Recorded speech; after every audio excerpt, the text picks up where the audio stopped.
Hi all. Right, so by now, by the time you're looking at question 76, you should be very comfortable now as to understanding what's really happening here. Our aim is to absorb all of this into the process. So we have 500 kilograms at 17 pounds 20. Then we have 280 labor hours at 10 pound 50. And then it tells us that we're doing 86 hours at 32 pounds. So let's very quickly do that. 500 times 17 pounds 20 is 8,600. 280 times 10 pounds 50 is 2,940. Then we have 86 times 32, which is 2,752.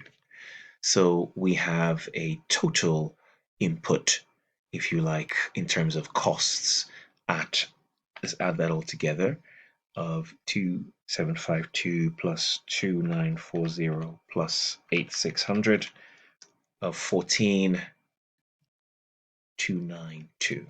That's what we have. Okay. So what then happens, of course, is that we assume a certain amount of loss, and we are told that we expect to lose 5% of our output.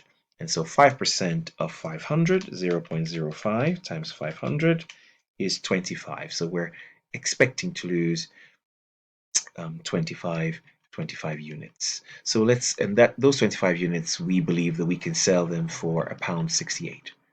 So we know what the value is. 25 times £1.68, which is 42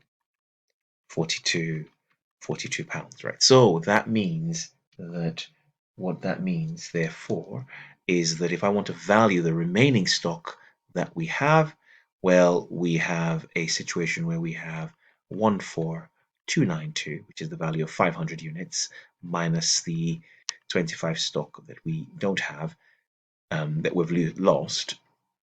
And then you have the 500 units minus the 25 units that we are getting rid of, or we will assume that we will not get the normal loss, right? So we're expecting to have 475 good units valued at 14292 minus 42, which is 14250, right?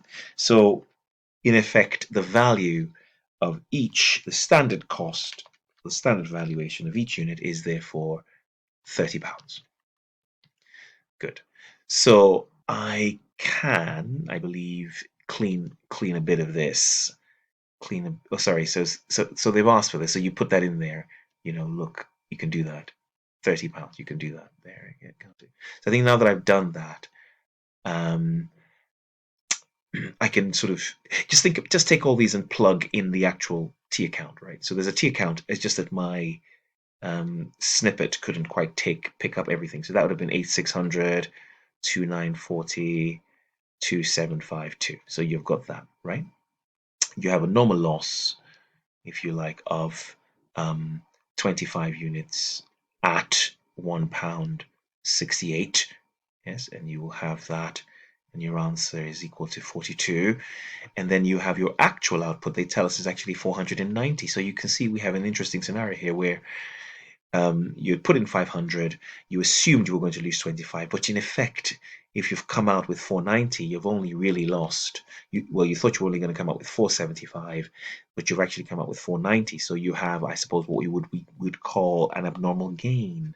Let me just change that pen color to black. Right? So you have an abnormal gain of 15.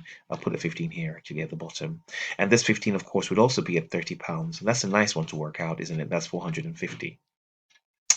But you have 490 items, of course, at £30. So this is quite a nice one.